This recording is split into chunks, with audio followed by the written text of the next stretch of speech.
lobby. Let's all go to the lobby. Lobby. Let's all go to the lobby to get ourselves a treat. Hello, horror hounds, and welcome to Now Slain, an Eight Slays podcast production where we review the latest and greatest in the world of horror.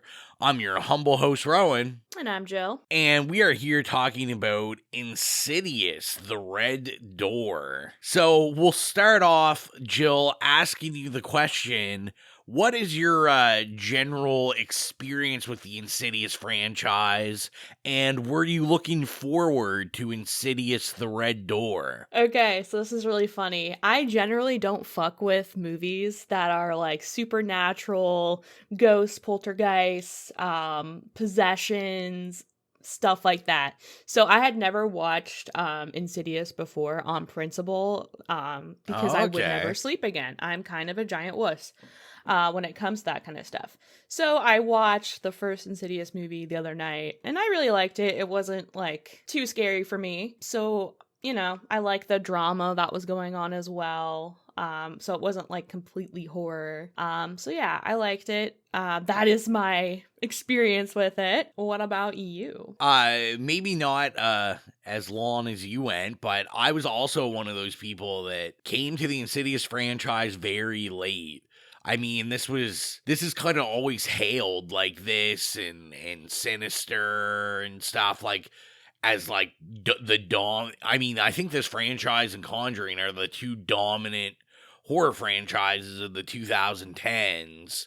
I mean, they made some of the most money and created all these sequels that, this is number 5. So they definitely made money. So I'd only seen this for the first time, I think like 2 years ago, maybe. I was going to say a year ago, but I think it was about 2 years ago.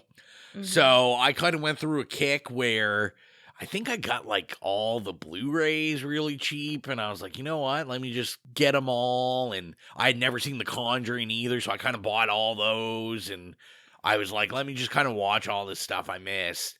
And I have an interesting relationship with it. So I did watch all the Insidious movies, but I actually was not a fan when I first saw them. I was like, oh, it's kind of stupid. Like, I was thinking about like all the iconic scenes from the first one. And then when I saw them, probably because I knew what they were, I was just like, oh, this is not very good. But I did rewatch the first one before seeing this film. And I actually really enjoyed my second watch of the first one, and I kind of reevaluated it, and I was like, yeah, this is actually like pretty well done. I think I'm seeing what others are seeing. I thought like there was definitely like scenes and jump scares that worked, and this is definitely a franchise that focuses on jump scares.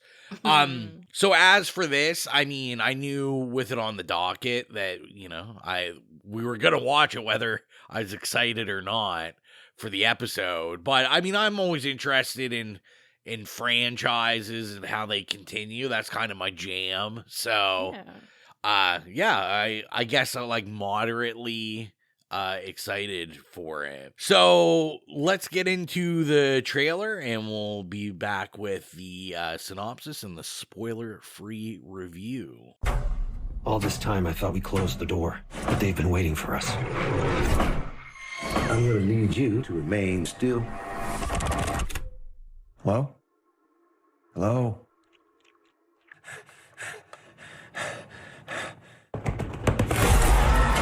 The only way this ends is to go back in. We're not done with you. Insidious, The Red Door. Exclusively in theaters July 7th. Rated PG-13. Insidious, The Red Door from 2023, directed by Patrick Wilson and written by Lee Whannell and Scott Teems. And the synopsis is as follows. Face your demons. To put their demons to rest once and for all, Josh Lambert and a college-age Dalton Lambert must go deeper into the further than ever before, facing their family's dark past and a host of new and more horrifying terrors that lurk behind the red door. So here at Now Slain, we like to start off with our spoiler-free section to give you a chance just to hear our general thoughts on the movie without spoiling it for you.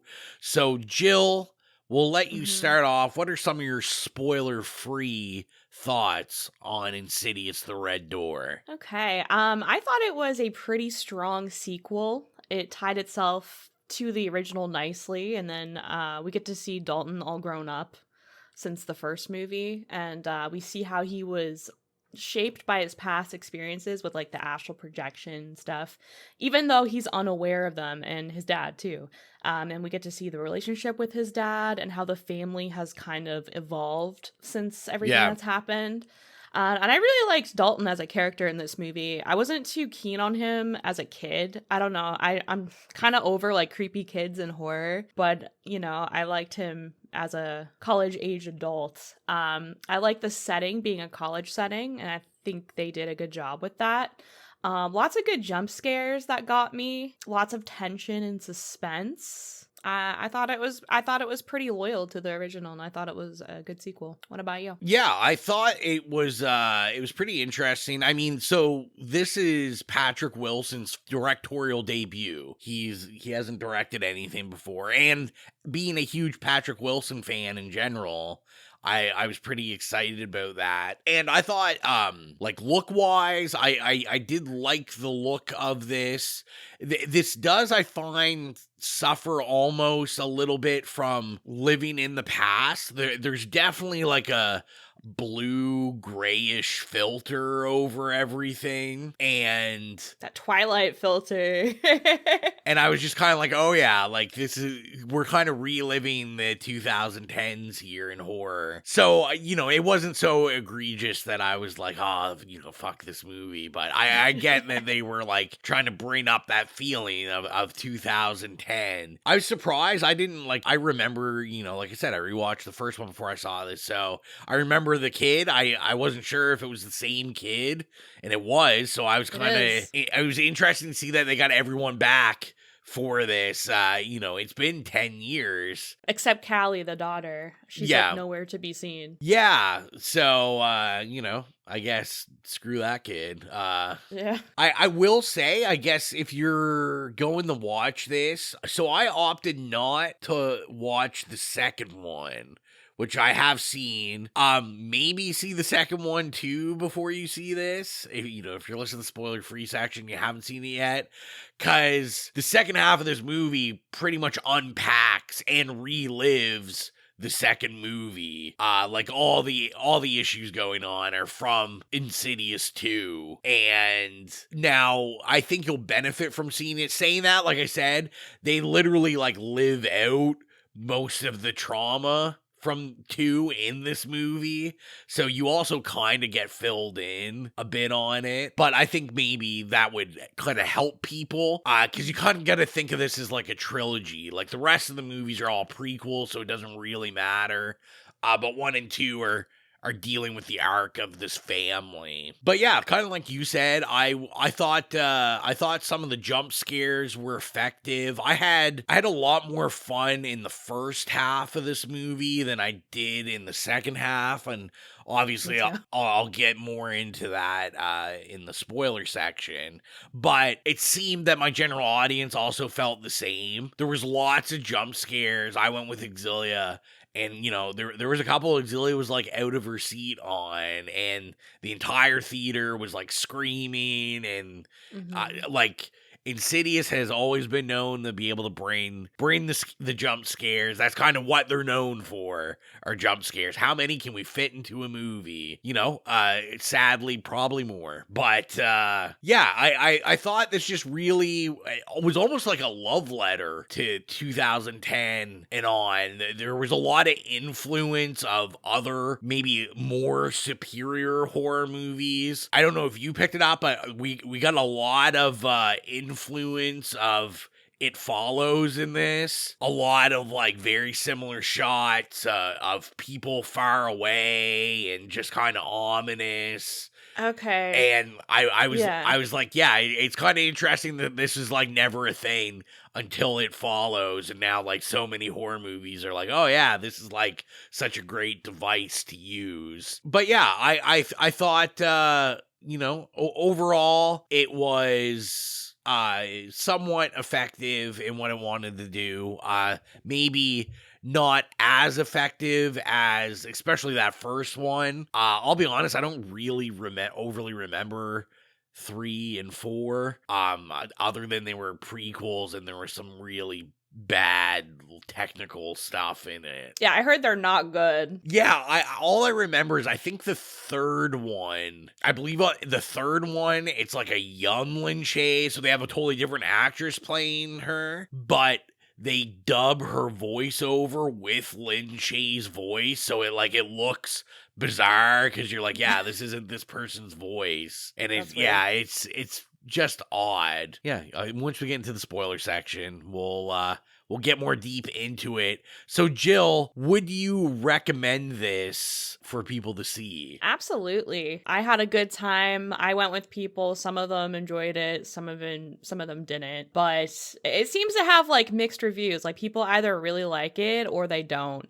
So I don't know. If you're a fan of like the first 2 movies, I think you should go see it because like you said, it's kind of like a trilogy. And I really like what you said about it being a love letter to 2010's horror. And I don't know, that really jibed with me, and that's totally what it was. But I definitely recommend it. Like it was good. I had a fun time. It was scary. Someone brought a baby to my showing. Nice. Who brings a baby to Insidious? I haven't seen that move since me and Exili saw one of the Purge movies, and someone had 2 babies with them. Nice. So the baby started crying during the movie, and I was like, Jesus Christ! You gotta start them young. I'd like to see the theater. Like I know on the weekends here they do like it's called like Family Day. So the movies start at like 11 a.m. It's like $2 to get in. Usually it's like movies that had just left the theater. Yeah. But they play like a family-friendly movie, and it's made for kids, so you can bring babies that yell and they don't shut the lights out and all this stuff. So I guess maybe future Family Day movie, Insidious, The Red Door. Get out of here. But what about you? Do you recommend it?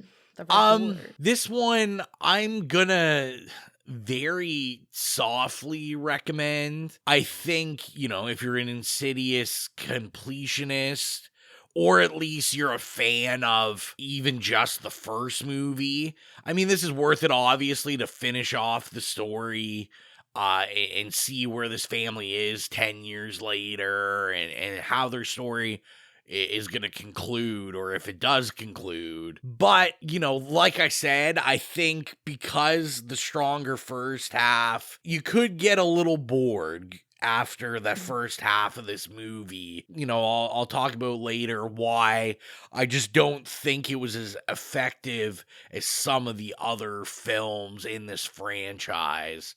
But I say this with everything, even when I say don't go see it, I usually say go see it anyway, because it's a horror movie in the theaters. Not that they ever need any of my help, because horror movies usually kill the theater box office. But keep going, because as much as I love, to see an A24 horror movie or something, we got to bring that in, of course, for Colton. Of course. But, I also think there is an important role for kind of like, a bigger tent horror movie, and even though some would say Blumhouse is an independent kinda, I mean, they are pretty large. So, yeah, I think it's worth going to check out, even if not just to support. So now we will get into our spoiler section. So if you haven't seen the movie and you're listening to the episode, shut it off here, go see it, come back to this part, or maybe you just don't care, you're a psychopath, and you're like, I listen to all the spoilers before I see the movie. You can keep listening. So this is your spoiler warning. So, Jill, we're in the spoiler section of this now. Yeah. Do you got any spoiler thoughts on this film? Certain scenes, certain just things going on? Yeah, can we talk about that MRI scene? The MRI scene. Ooh, I don't know. I'm not even like afraid of confined spaces, but whenever there's like an MRI scan in a horror movie, I just know it's gonna be a bad time for me, but in the best way. And I don't know. I kind of expected more from this one. I didn't expect like the crawling lady.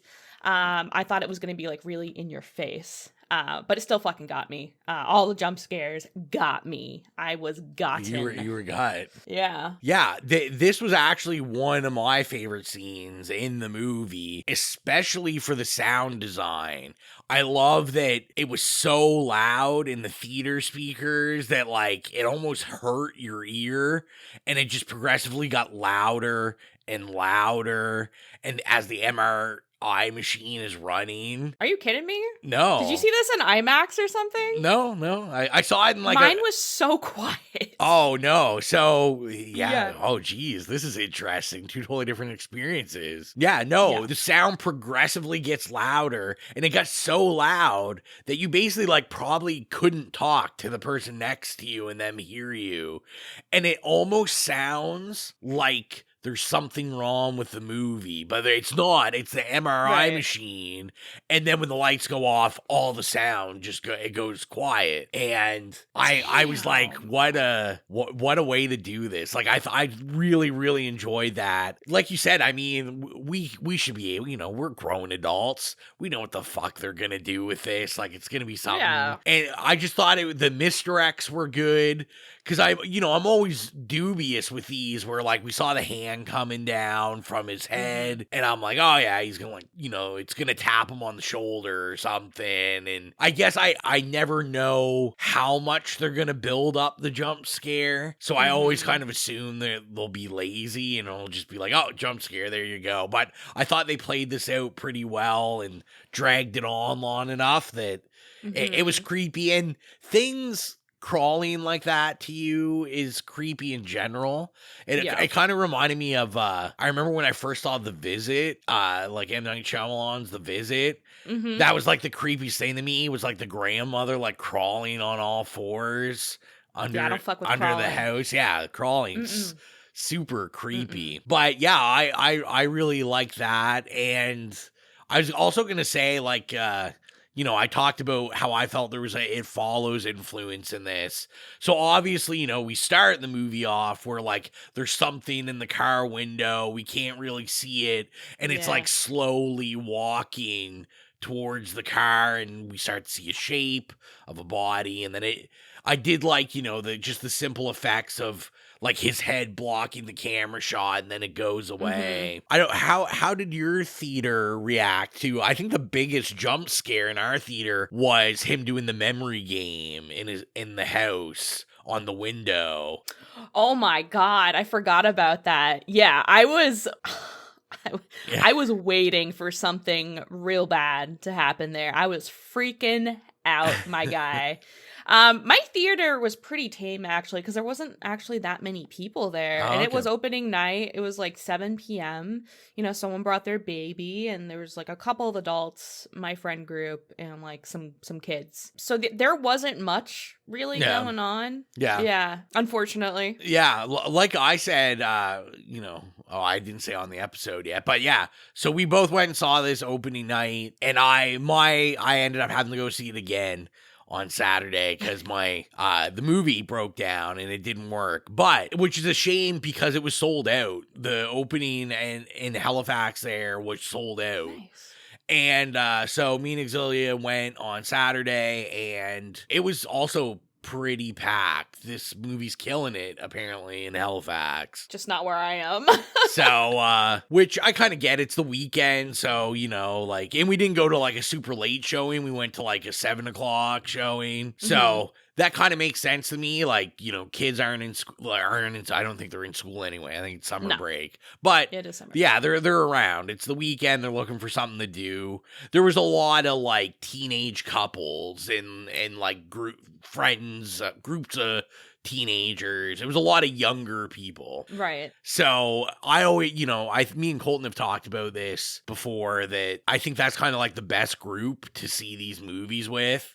Because movies like Insidious, I'm thinking, you know, me and Colton talked about it with The Boogeyman. Like, these movies are aimed at teenagers. Like, they're not they can go see it, and this is who they want. They want, like, new horror fans or budding young horror fans. So, yeah, that scene with the memory game, which I thought was another It Follows kind of influence, where we have... who we find out later on is his father, which I thought was kind of, I did like that we brought that in, because we've always known that he didn't have a father throughout the series, but they never really go into it. But yeah, as he like gets closer and closer to the window, and I thought they played it really smart, because yet again, I was like, are they just gonna, you know, him just jump in the window right away? But they did play that, and when that happened, full decimal screaming in my theater. I think Exilia jumped the most I've ever seen her jump. Yeah. And of course, you know, as a good husband, I had to just make fun of her profusely for it. But I can't lie, I jumped a little bit. I just made sure no one saw. But yeah, I had to play it cool. I mean, you know, I'm the biggest baby ever, so when it comes to jump scares, I am like almost out the door. It gets me. And I was gonna say that kind of, so my issue with that scene is I thought this was kind of the last scene I was interested in this movie. Okay. Because after that jump scare, we kind of totally flip, where we just kind of forget this is a jump scare franchise. And I just thought, I'm trying to think where to start this off. As so, you said, you know, you watched the first one. What were your thoughts like on the further in this, compared even just seeing the first one and the further in the first one? The further in the first one was a lot cooler, in my opinion, because they had like the house with like, you know, all these ghosts inside from like, you know, like the 50s or whatever, and like what they're doing. I thought that was really cool, and they didn't really have that in this one. It was kind of just like they're just going through the past. Yeah. So it was a little bit lackluster. However, even with the red-faced demon, like, it's still, they should have went further with that one. It was cool what they were doing. I liked that portion of it the best when they were with the red-faced demon. But I just wish they made that part longer. Oh, geez. I wish. Why? I wish they just cut that part. So I'm kind of notoriously a hater in the series that I don't think the red-faced demon ever works, really. I do like in the first movie his like iconic scene of like being behind Patrick Wilson. That's fine. That, like, I thought that was cool. I think he looks silly. He's not ever, like, imposing or scary. It is silly. The whole thing is silly, and I love it. It's so weird. He just doesn't work for me. And my issue with everything kind of with him in this film is that we're just literally rehashing the ending of the first one. It's like everything that happens in the first one is happening in this one, except now they're older.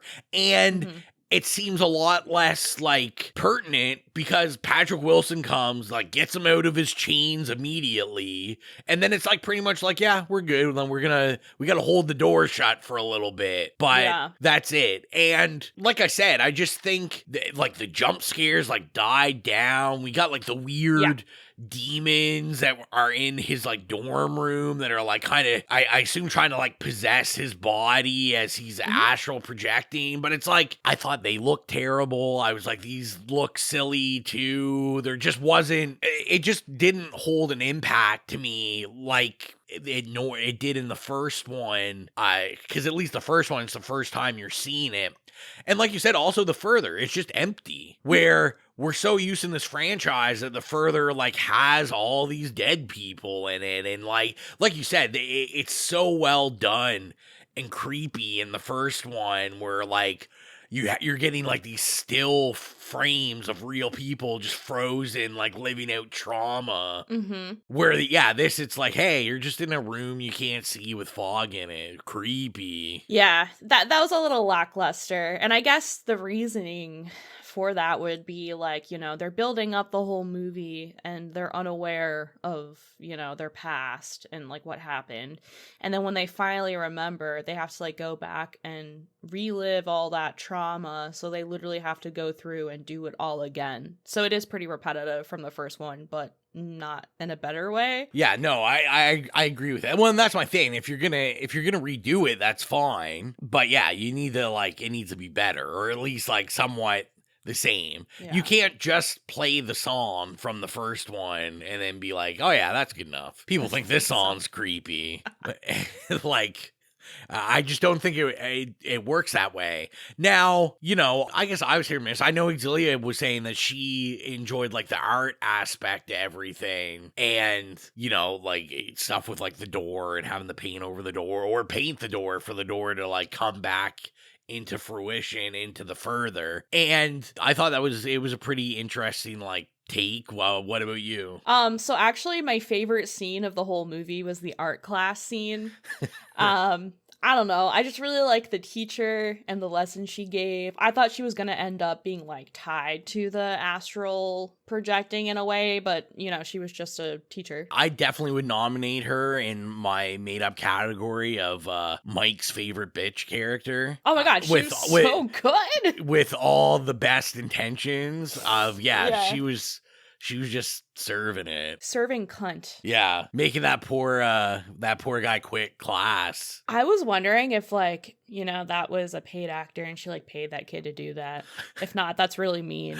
But I was expecting that to happen. It didn't. But yeah, I really liked how Dalton really grasped that lesson, and then he like really reached inside of himself and pulled out this drawing of the door. I thought that was cool. I like the way that he drew it. I thought that was a really nice shot.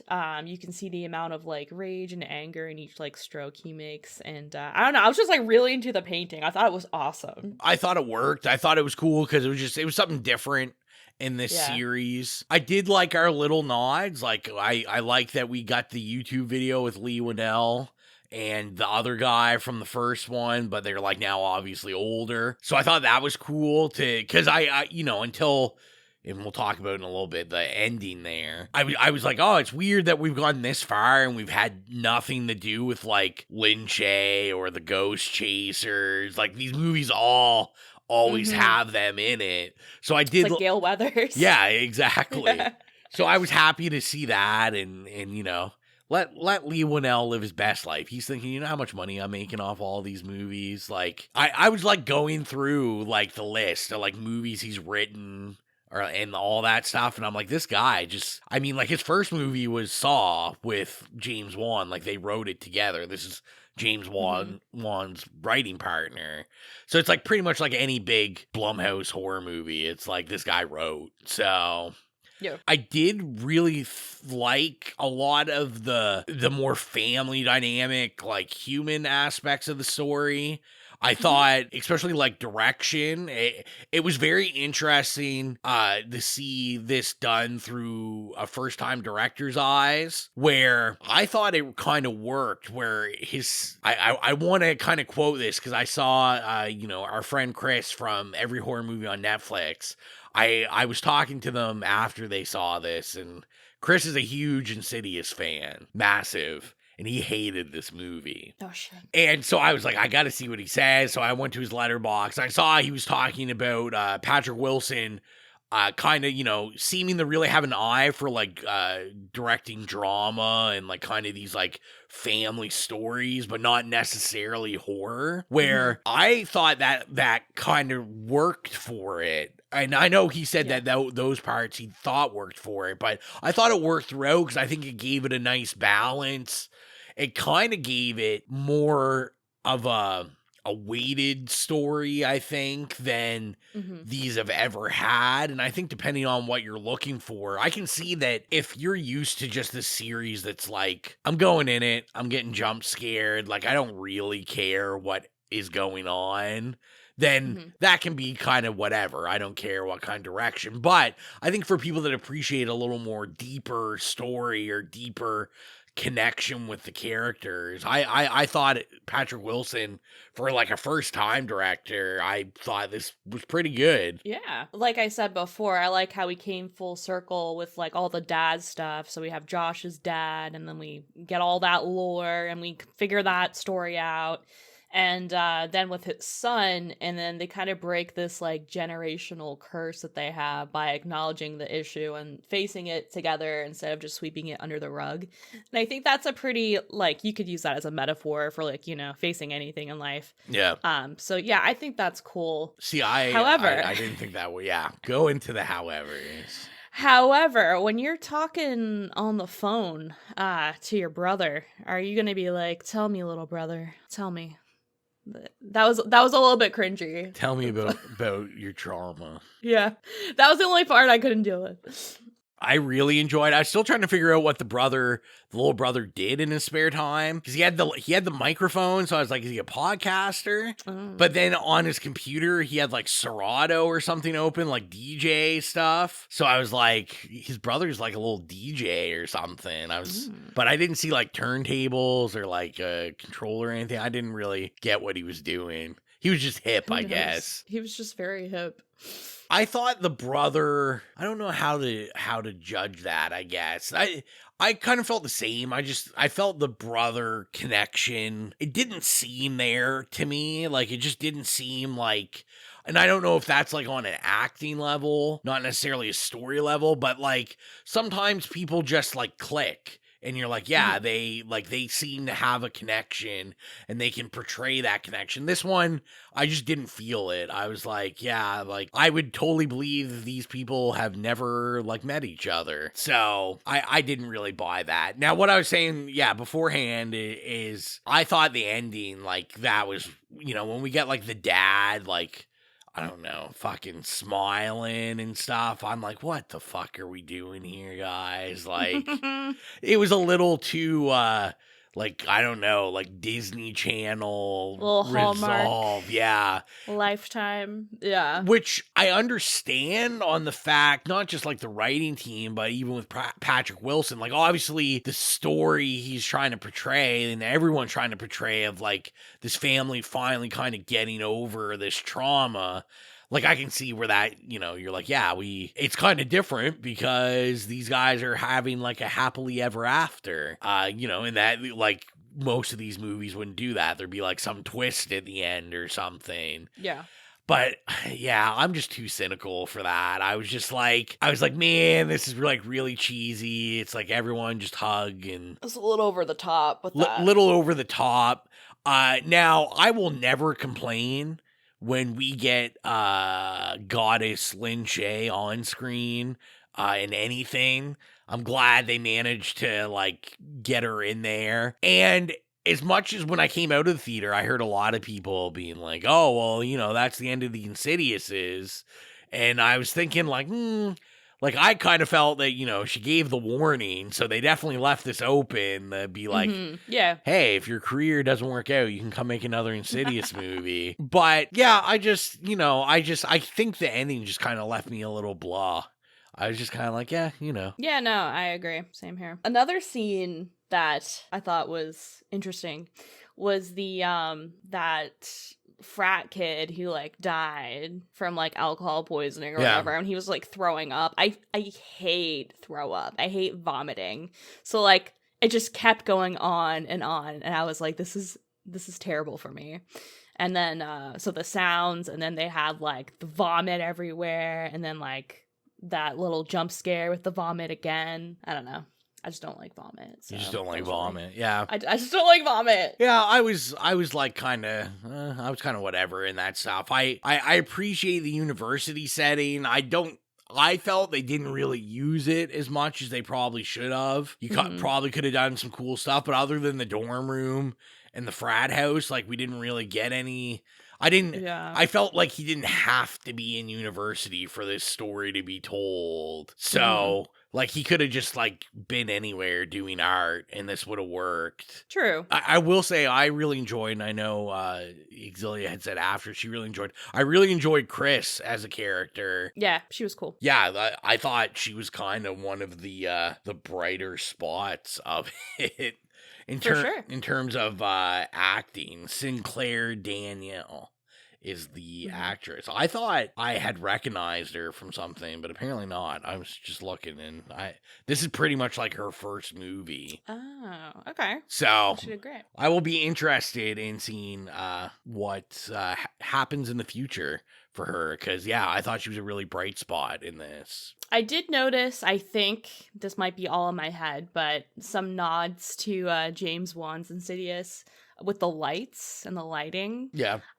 So like that big circular light in Insidious where they put like James Wan's credit up on there. I'm pretty sure that was also in this one. Yeah. Like there was that big circular light somewhere. And also, if I'm correct about this, we'll see. But one of the like lamps from the original movie from the house, and I remember this because like the main character chick, I forget her name, she had like a really eclectic sense of home decor. So I think they had one of the same lamps in his like dorm room. Yeah. But I'm not sure. Maybe I'm just making shit up. But I thought that was cool if it is. I'll be honest, I can't overly remember, but I trust you. I have one more thing. I know for the soundtrack, I know that the band Ghost did a track, including Patrick Wilson, and I think people are a little pissed because... Was that terrible song at the end?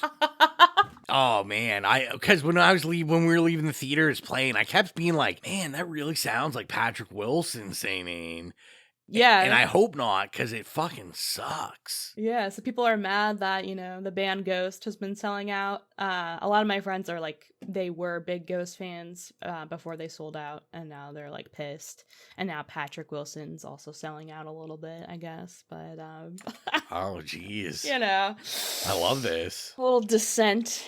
Do you have anything else, or? No, that's all I got. Well, let's get into our rating of this. If you're new to the program, our rating system is nay, okay, yay, or slay. Jill, what would you give Insidious the Red Door? I give Insidious the Red Door a yay. I think it was fun, it was scary, it was touching, and it was loyal to the original while continuing the story. And I think for Patrick Wilson being a first-time director and resuming his role, I think he did a pretty decent job at it. Like, it was surprisingly, like, high quality. I don't think James Wan would have been mad about it, but, yeah. What about you? Yeah, so I'm going to give it an okay. The first half, I thought for sure, I might give this a yay, just how much I thought the jump scares were fun and effective. But just like I said, I felt the second half of this was a slog. I didn't think they did anything about the further correctly compared to any of the other films. And, even like the prequels and stuff that are just, general third and fourth movie, like, it's just, not great, and they never are usually in a franchise. Like, at least they always kind of had, like, this schlocky fun in them, in the further and stuff, where this, I thought maybe the movie towards the end and dealing with all this trauma may have gone a little too serious, a little too moody, and kind of missed the point of these movies a bit. So I'm going to give it an okay, because like I said, I did have some moderate fun at this, and it was worth it to, see Exilia jump out of her seat a bunch of times. So yeah, I think okay and yay. That's a pretty good deal. So if you are new to the program and you are not following us on social media, you can do that everywhere at It Slays Podcast on Twitter, Facebook, Instagram, Tumblr, Slasher. I just opened up on Threads. I got to set that up. Pretty much anywhere there is a social media, we will be there. And if you want to support the show at any level and become a horror hound, you can go to patreon.com/itslayspodcast. Pick any monetary value that is good for you. Don't go bankrupt and wish your life was haunted and possessed by supporting us. But go in, you get access to the main episode 48 hours early, as well as episodes no one else gets to hear of our show Stream Screams, hosted by Gill and accompanied by myself, where we talk about bad Tubi movies. And if you are into horror music, go to the It Slays Podcast Horrific playlist on Spotify. If you have any problems finding it, you can go to any of the social media. There's a Linktree link, and there is a button there that'll take you right to the playlist. We upload licensed music or score of horror movies we review, or iconic horror movies, or just horror movies we love. And yeah, take a listen and get your spooky music on. And usually this is the section where Colton, who normally hosts this, tells you what's coming next on Now Slain. I have no sweet idea what's coming. I should have looked before. I feel like it's probably the last voyage of the Demeter. I feel like that's the next one coming, but we will be back with something, I am sure. So, as always, thank you for all the support. I am your humble host, Rowan. It's Jill. And if you keep listening, we'll keep slaying.